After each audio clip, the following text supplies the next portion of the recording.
Good evening, ladies and gentlemen. It's Freeman Jack on TNS Radio and Scottish Sovereigns on the Land. I hope to have an interesting show lined up for you tonight. I'm going back into my favourite pet subject of plastic reality, consensus reality. But while we're in plastic reality mode, I'm going to keep going with the vinyl, because I acquired a Lin K9 cartridge the other day, and loads of my vinyl that I thought had been destroyed beyond ever being able to be played again has suddenly been restored to my ears. Obviously my old stylus had its day and just simply wasn't tracking the grooves anymore. So that's the other thing I was going to go into as well, possibly just a little advice session on how to set up your stereo, and if possible how to drag your old record deck out the cupboard and get your vinyl and start playing it, and why you should. Okay, but this is one of the reasons why you should, because this is on vinyl, and even down a bloody 96k stream, which is really lower quality than most MP3 players would give you, everybody's saying this sounds better, and I have to tend to agree with them. So here's some more vinyl for you. Here's a bit of Spring Hill Jack. Bit of London badness.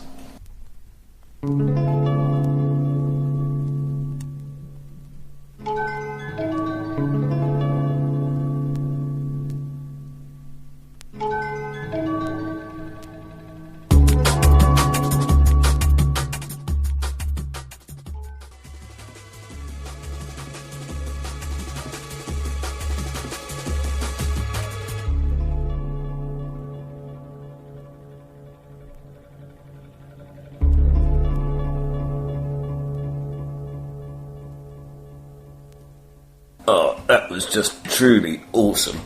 That Spring Hill Jack there with, what was that, Island version off of their first album, I think. What was it called? Versions. That's actually, that was actually intended for the decks of a London DJ, but I pestered the shop so fucking much on such a regular basis for this particular, for that particular little piece of vinyl, that they ended up rifling through one of their DJ's racks that they keep reserved for the DJs, and stole it from there. So I ended up with a copy. Don't think I would have probably got it any other way. Spring Hill Jack were a pretty small outfit, gigging around, playing around the London area. Just in case anyone doesn't know the story of Spring Hill Jack, if you've heard the tale of the chupacabra out in South America, this alien creature with bat wings and beady red eyes and fangs for teeth, about the size of a small human, jumping from rooftop to rooftop. Well, Google spring-heeled Jack, and you will find the description of exactly the same creature amongst the streets of the roofs of, I think it was around Hackney and Bow were most of the reports, but they spread over about 100 years, and essentially are describing the same creature. So, myth or fact, Spring Hill Jack, you decide. But fabulous thing to name your band after. I mean, come on, you've got to have local knowledge. You've got to be proper Cockney to know who fucking Spring Hill Jack was. Oh, excuse my language, I know there's been a bit of a debacle about language, so please excuse my forays into the vernacular if they happen to slip out. Oh, okay, come on then, let's do why vinyl first, you know what I mean? If anybody was in any doubt that the quality of the audio that you've been hearing since you tuned in tonight has not been superior to that which you would normally hear with us playing MP3s or any digital media, partly it's because of the quality of the kit that I'm playing it on. It's all domestic equipment, but it's all high-end English-made audio, mostly audiophile stuff from the 1980s. Yeah, most people have got stereo, even if they've only got a pair of speakers on their PC. Yeah, they have got a stereo. Now, why do we have stereo? Why don't we have mono? Why don't you have like a little transistor radio in the kitchen with it's just the one speaker in it? Why do you have two speakers? Right, well, first of all, the concept of stereo, I mean, probably anybody that's ever put headphones in has suddenly noticed a dynamic in the sound that they're listening to that didn't seem to be necessarily there when they listened to it on speakers. It suddenly becomes very much more three-dimensional. You notice the crossfading between the left and right channels, more panning, it's known as in the trade, where a sound will go from being in one ear to crossing over to the other ear as a gradual fade. Now, what actually happens with the human ears, essentially we have stereo hearing. This is why we need stereo, why stereo is so important to the reproduction of music, and why good stereo is so important to the reproduction of music. Essentially we have stereo ears. This means that each ear receives its own independent signal, and how we perceive distance and spatial awareness with our ears is by a comparison being made between the relative levels of sounds being perceived in one ear than the other. So if somebody is standing to my right, obviously the level of their words is going to be louder in my right ear than it is in my left, and my brain does a fancy bit of jiggery-pokery calculation, and even with my eyes closed I can probably place roughly where you are to within a couple of inches, and also probably point in your direction. So not only is it a measure of, not only do we gain a measure of distance, but we also gain a measure of position. Now, in well-engineered, carefully constructed music recordings, there is a stereo image. There is essentially a three-dimensional reconstruction of a sound environment being created by the stereo reproduction equipment. So essentially, whatever input you're using, be it radio, record deck, CD, MP3, the differing encoded waveforms on the left and right channel will have been, hopefully, a faithful reproduction of the left and right channel signals being recorded in the studio. And if this is the case, then should we place a pair of microphones at a few feet apart in the middle of a room and get a band to play in front of them, if we were to then play that signal back out through our hi-fi at home, we should literally be able to hear that, let's say the bass player is on the right standing in front of his cab, the drummer's in the middle as usual, the guitarist is on the left standing in front of his cab, and that the singer is moving around on the stage without a microphone. Okay, if we record this and play it back over a stereo, we should be able to hear that the bass player is coming mostly out of the right speaker, that the guitarist is coming mostly out of the left speaker, and that if we listen carefully we should be able to hear that the vocalist is roaming around the room. His voice should move gradually from one speaker to the other as he moves from left to right across the stage. Now the really important thing here is that when that reproduction is carried out by your speakers, the interaction between your speakers and your ears, essentially what we're talking about is an interference pattern, where if a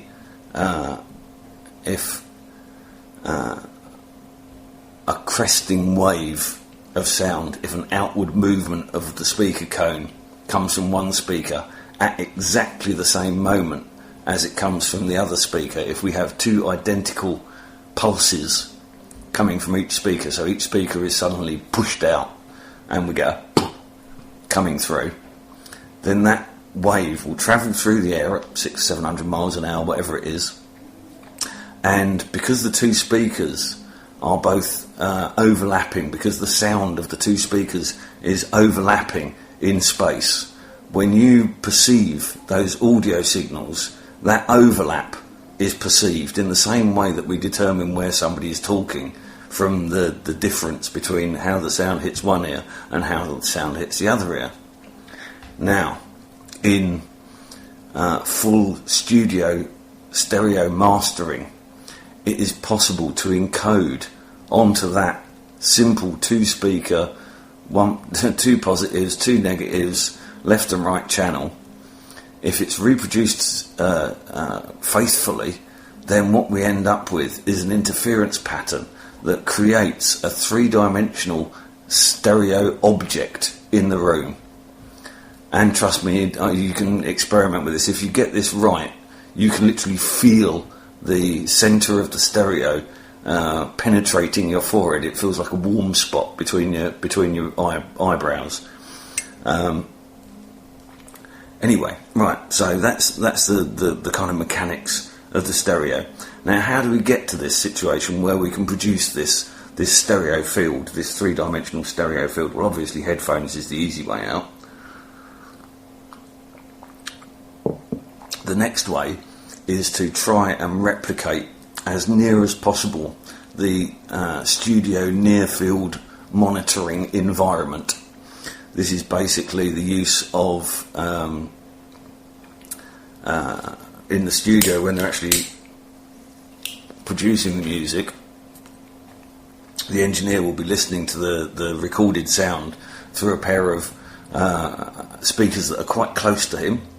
They'll be set at about head height, usually mounted vertically with the bass speaker at the bottom and the treble above. If that's not possible, given the confines of the studio, they're often laid down flat. If you lay speakers down flat, it's always treble, the small speakers on the outside and the bass speakers on the inside.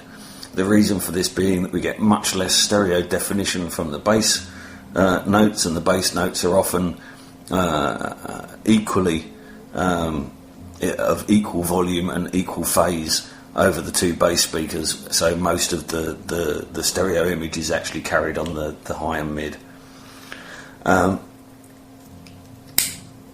Okay, if we manage to faithfully reproduce this in our home, if we take our speakers and we place them approximately 6 feet apart, and if we place them at approximately the listening height for our ears. Now, the very best thing to do is actually to get speaker stands. If you've got room in your house, get your speakers off the wall, get them off the shelves, get them off of whatever they're mounted on, and actually stand them on decent steel stands.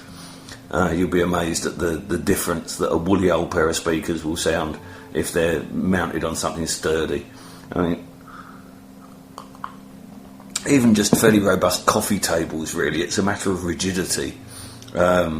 Mounting speakers on bookshelves and things like this, generally speaking, the vibration from the speaker will oscillate it on the surface that it stands and literally make it jiggle up and down, and this will greatly affect the tonality of what you hear from the speaker. It will introduce aberrations into the sound. Okay, so you mount your speakers essentially 4 to 6 feet apart and at listening height, preferably on stands.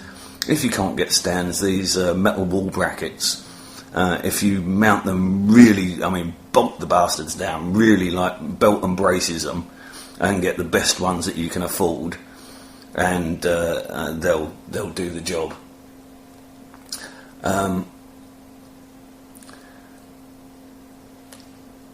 Okay, so get your speakers mounted at ear level, and then a lot of people tend to point their speakers at themselves. Now, to a degree, this is what you're aiming for. The speakers do, generally speaking, need a little cant in. But what I recommend is that you first of all place the speakers absolutely flat to each other, so that they're parallel, at the same height.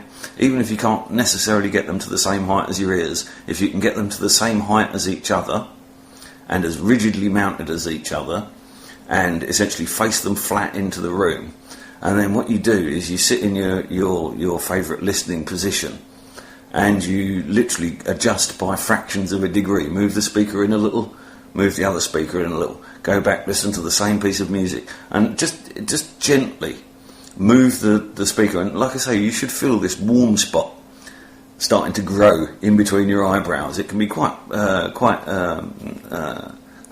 strong sensation if you've got a fairly decent music reproduction equipment. Okay, so that's how to reproduce your stereo field images with the adjustment of the speakers. Now, essentially, if the wires that connect your amplifier to your speakers look the same size as the wires that come into your house to connect your telephone to the phone telegraph pole out in the street, then don't expect your speakers to sound any different to your telephone. Essentially, anything on the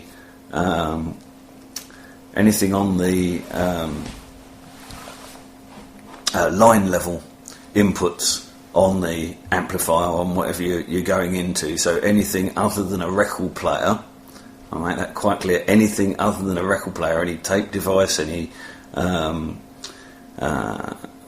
radio receiver, cassette player, CD drive, all of those are line level devices, and then basically have their own built-in line amplifiers that supply the signal from them to the amplifier at a set voltage. Your phono stage is decidedly different, and this is why if you're going to have a record deck, you need to have a phono input on that amplifier. There's no point in plugging your record player into any modern amplifier source, you know what I mean, into amplified speakers or anything like that. It ain't going to work. The voltage that comes out of your cartridge is basically that little diamond waggling around a bit of aluminium, which waggles around a couple of magnets within in the field of a couple of microscopic little coils of wire, and that's passed out down wires that have to be, you know what I mean, about 3 times thicker than a human hair, because the voltage and the amperage is so low in order to be able to carry the current consistently. After your tone arm wires, though, and your wires that connect your record deck to your amp, which generally speaking want to be the wires that came with the record deck, everything else wants to be fat as your thumb, you know what I mean? The fatter wires you can get on there, the better. And there's no real excuse for sort of the cost problem, because you can buy monster wires on the internet now so cheaply. If you shop around, you'll pay probably 2 or 3 times a premium, but on a $1.99 cable, the extra musical listening pleasure that you'll get out of the £6 cable will be worth the expenditure. Don't go to silly lengths, you know. Again, this is something that I advise everybody to do. If you're going to consider making an upgrade to your stereo system, it's very easy to go out and spend silly money on this, that and the other latest whiz-fangled thing. Really, the best advice is less is more. You know what I mean?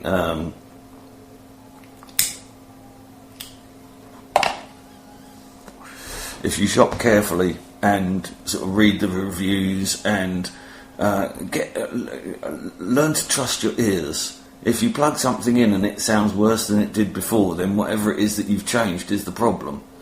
There are some situations where you know what I mean, you can bias for a poor reproduction with changing your speakers or changing this or changing that.